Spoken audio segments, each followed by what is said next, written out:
what blows your mind? What gives you awe?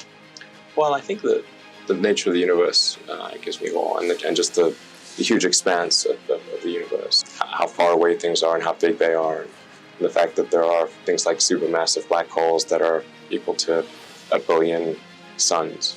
What about dark matter? Doesn't that freak you out too?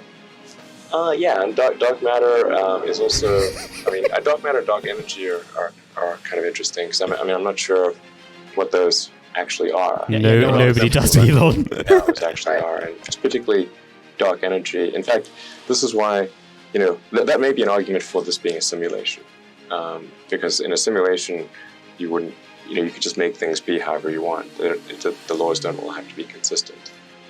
So, so he ends up saying he does believe in a superconsciousness, potentially, because if you believe in the simulation theory, it literally is that there is a super advanced consciousness which has created our universe as a virtual reality Sims game, and we just happen to be conscious, I really like The Sims. Inhabitants of them. You very much like The Sims. You like played The a Sims. lot of Sims as a kid. Exactly. Maybe I'm going to create a super universe. I don't think you'll get there. No. So he does end up talking about that he kind of does believe, therefore, that a superconsciousness may be in there. And he's on record talking about the fact that we may be in a simulation. But before that, he was talking about how far things are away. Because he was asked, what gives you awe? And what do you guys make of that? That kind of statement that, in fairness, he's just answering these questions that someone asks him, probably finds them a bit odd. But he's asked, what gives you awe? And he talks about distance. So what do you make of that? I think the first thing is, if there were no creator, why would things give you awe? Why would there be a universe that would be so awe-striking if there wasn't anyone actually to create it? Can blind chance give people awe? Can it be so striking and so vast and complex? And can the universe be the way it is just by blind chance? So that's the design argument. That's the design argument. Yeah. And then, so he says, what gives me awe? And he says, what gives me awe is the black holes and the galaxies and the fact that things are really big in the universe and things are quite far away. And I agree, that's quite awe-striking in a sense, because we're small and the universe is big. So he answered the question. Yeah. But again, I think he perhaps needs to look further and think, well, how can things be like this? Yeah. So what is the next? Why have use that awe as an avenue to figure out, why do I find this so awesome? What is so striking about this? And is this evidence of a deeper purpose, a deeper meaning, rather than just scale? Yeah, and even a creator, somebody that created something that has the capability of giving me so much awe. I guess it's in a sense it's almost like an inherent argument for the existence of God, isn't it? Like if God creates you, it makes sense that he also creates the universe in such a way that it leads you to him, which is what the Quran says as well. Well, I think there is definitely awe there, but what is awe? A feeling of awe is a feeling that something is overwhelmingly larger and overwhelming. I think overwhelming in some sense, and in that sense, anybody can look at the universe and feel awe. But I mean, a person can also feel awe at a horrific incident. Something that is overwhelming can also cause the striking of awe at a negative event. Okay, a volcano exploding and destroying an entire village can strike a person with awe if you were to witness it. How could this happen? Yeah, I mean, but it has again absolutely no intrinsic value. Yeah, it's a the book Philosophy of the Teachings of Islam by Hazrat Mirza Ghulam Ahmad, the founder of the Ahmadiyya Muslim community. Phenomenal book. It's a book that can illuminate a person's heart in a day. And at the beginning of it, he talks about the natural, moral, and spiritual conditions of human being. And he talks about how people confuse what is natural and what is moral. This is a good example of it. Like, feeling awe is just a natural response. It's a reflex. Yeah. Okay. Yeah. It has no moral. There's no moral content there. Yeah. Okay. And they're taking that awe and applying definitely it. Not spiritual content. Yeah, definitely not spiritual content. They're taking that awe and applying it to having a spiritual aspect to it. When actually it's just a reflex. A child will feel awe on seeing a fire truck. Yours does. Mine does.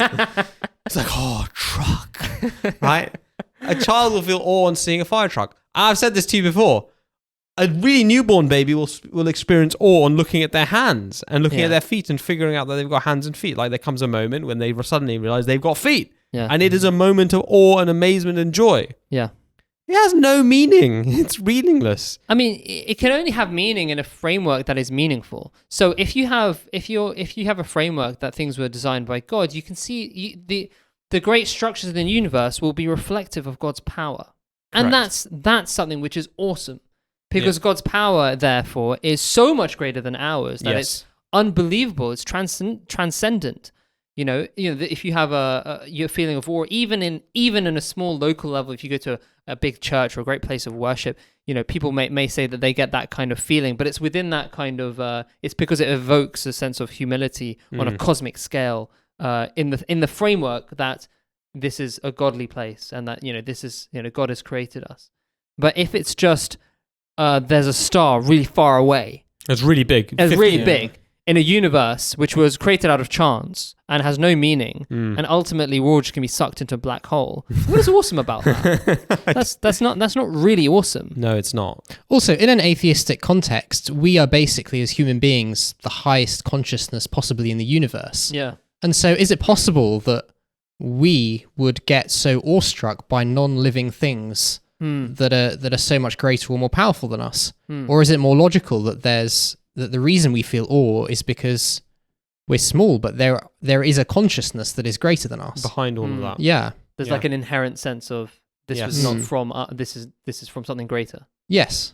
I mean, I always find this, and when I don't think we're going to necessarily get through the whole video, but towards the end of the video, he talks a lot about, and he invokes Carl Sagan. Talk about how we are this pale blue dot. We are this dot as a microcosm in the universe. And the implication there that atheists always bring out is that, well, therefore, why would God take any interest in human beings, seeing that we are so small and puny in the vast expanse of space? Yeah. And that always strikes me again as that's a non sequitur. It's an illogical step because, God is not bound. It's, again, an anthropomorphization of God. It's conceiving of God in human terms, that because we are bound by time and space, somehow God is also going to be awestruck if something is big and, has been around for a long time. Yeah. It's like, no, God is the one who's created space-time, okay? God is the one who creates space-time, is outside of space-time. Space-time doesn't apply to God, okay? Yeah. So for God, the entire universe is no bigger than the head of a pin. Yeah. And the head of a pin is no smaller than the size of the entire universe, in the sense that space itself is infinite for such a being, and it's also completely finite. It's nothing, and it's do you know what I mean? It has relativistically, it has no meaning. It's all equal. It's all equal. Yeah. Exactly. It's exactly to God. It's all equal. Yeah. Right. Because remember, at the end of the day, God created the universe from a space smaller than an atom. Yeah. Right. And inflated it. Yeah. So that should tell you that space to God means nothing. What God cares about is value and meaning. Yeah. In correlation to His attributes. Yeah. Right. Because fundamentally, if you are the supreme deity and the supreme being, and everything is temporary except for you, the only thing that has value is you. Yeah. and by extension, that which reflects you or that which connects with you. Correct. So this is why God says, pride is my cloak and greatness my robe, and he who competes with me in respect of either of them, I shall cast into hellfire. And that tells you that human beings, pride and greatness is not out for us. And so when God says, what would God value? That's the question here, because they're like, oh, well, why would God value human beings so small? No, God values us because we have consciousness, and we have the ability to reflect God's attributes within our own sphere.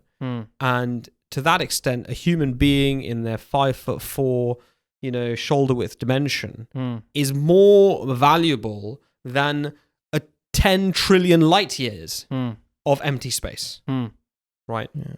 And that's actually meaningful. So there is not a linear relationship between size and meaning. And ultimately, if you, just to go on from that, if we find some massive planet, in another solar system, if we find even a single bacterium on that single bacterium is going to be, more important and more meaningful than the rest of the solar system. I don't care about the size. It's about what's actually on it. Yeah, absolutely. There's also, I was going to say, there's a variation of the pale blue dot argument, which also Elon Musk alluded to, which is, well, why would God care about our individual actions? Why should God care if we eat pork or drink alcohol or all of these things because we're so small and all of these kind of things. Yeah, and I think it's the same as what you said. The whole purpose of our existence is to emulate God's attributes and to be an image of God, literally, and to try and imitate God and worship him. And that's more valuable to God than any planet or star or anything like that, to try and get ourselves morally and spiritually kind of at one with God. Yeah. I mean, just to That's a great point. Just to move on as well to go clarify some of the purpose and the meaning stuff. You've written before for us a very interesting account of your time in Cornwall. Can you tell us more about that? I went to Cornwall a few years ago, and we stayed on like near a farm. Are there farms in Cornwall? There are farms in Cornwall and fields and these kind of things. And there were loads of cows in this particular field. And then a few days later we came and there were a few less cows. And obviously some of these cows, they were being reared in order to be slaughtered for meat for people like that. And I just imagine the lives of those cows. They kind of eat grass and they maybe talk to each other in whatever language they have. But imagine if they set themselves purposes and they said, I want to be the most strong cow, or I want, to run a marathon as a cow, or all these kind of things. Ultimately, all of these purposes are meaningless because what will happen is those cows will be slaughtered and their purpose is to be eaten, right? Their purpose is for us to enjoy them. And any other purpose they concoct for themselves is really unimportant ultimately and really meaningless. Because the end is the same, is what you're saying. Because the end is the same. And the meaning is set externally. It's not something they can invent. Exactly, yeah. And it's the same with us, in a sense. If there is a God and we have a purpose set for us, then it makes no difference what we say. We say, my purpose is to be able to become an Olympic swimmer or to be a dancer or to do this or that. None of it really matters ultimately in the context of the purpose that God has for us, the purpose that the higher consciousness has for us, just like we have for the cows. And I think the most important thing really in life is to try and find out, what is our higher purpose? Is there a higher purpose? And the way we can find that out is through prayer, through trying to connect with God and figuring it out. And there's a beautiful, again, going back to the philosophy of the teachings of Islam, which is what you've touched on there. The promised Messiah, Mirza Ghulam Ahmad, peace be upon him, he makes this point about purpose and how can you know what your purpose is. And he says that it can't be that a human being's purpose is to do something physical. He gives the example of honey. He says, no human being could produce honey as better than the honeybee. Okay? He says it has to be suited to the capacities and temperaments of what a human being is. And he says, in that respect, you can judge what the purpose of anything is by asking what its highest reach is. Okay? So he gives the example of a bullock in a field. He says, no matter what that bullock does, okay, the highest thing it could ever serve in terms of grand design and grand purpose is plowing that field. Okay? It's not going to achieve anything greater than that. He says, but when we conceive and look at human beings, what is the distinguishing characteristic about them? And what is the highest reach of their consciousness can attain? He says the highest reach that their consciousness can attain is seeking the everlasting, eternal being who created everything. And that is true whether connecting with it. Connecting with it. That is true whether you're an atheist or not. No atheist could ever claim that there is a higher faculty that man has set for himself than reaching the eternal creator, even if God does not exist, right? There is no doubt human beings have sought out the eternal creator, and there cannot be conceived of a higher purpose than that, right? And so by definition, that therefore shows the path as to what the purpose of any creature is, because the purpose is always going to be the thing for which is highest in your reach. Yeah. Right? And the other thing I think I would just add to that is that you can always know what your purpose is by asking yourself, what is the thing which all human beings universally throughout time and space and human history, throughout geographic location, what do they all have equal access to? Because God created them as well, didn't he? Right? And the one thing that they all had access to, they didn't have access to iPhones, they didn't have access to laptops, didn't have access to complex higher education, etc. Okay? But they all had access to moral choice.